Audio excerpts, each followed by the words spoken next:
For 2 years, beginning in 1887, the United States of America and the German Empire eyed each other warily over the strategically placed island of Samoa, in a remote corner of the South Pacific. A civil war raged on the island, with each country backing a different faction, and each country backing up its interests with military muscle. Germany was looking to expand its new empire and its commercial interests.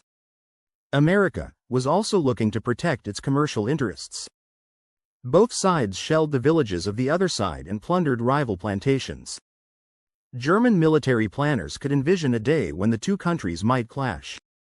In 1897, a staff officer, Lieutenant Eberhard von Mantley, was ordered to draft an operational plan for a combined German naval and infantry attack on America. Known as Operational Plan 3, the German strategy involved a combined arms thrust against America's strategic center of gravity, the East Coast. Here is the core of America, and it is here that the United States could be most effectively hit and most easily forced to sign a peace deal, von Mantley wrote. 60 German ships with troops and supplies were to make their way across the Atlantic and attack the important U.S. naval facilities at Norfolk and Newport News, Virginia.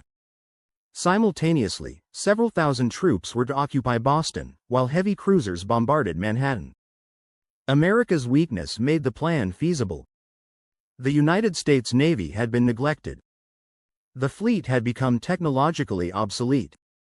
America stood 12th among the naval powers of the Earth.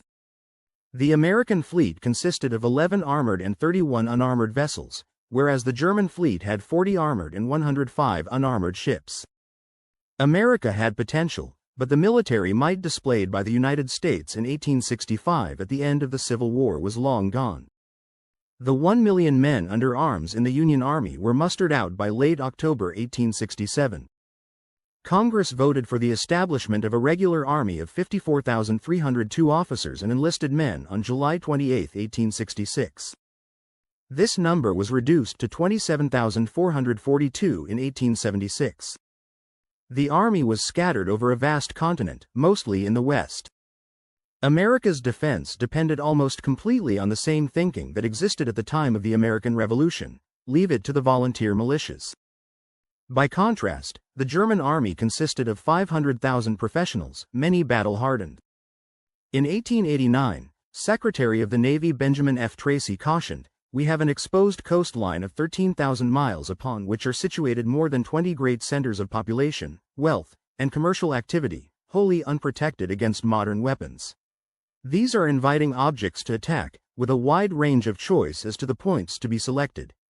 Our Navy is inferior not only to such major powers as Great Britain, France, Russia, and Germany, but also to the fleets of Holland, Spain, Italy, Turkey, China, Sweden, Norway, and Austria-Hungary.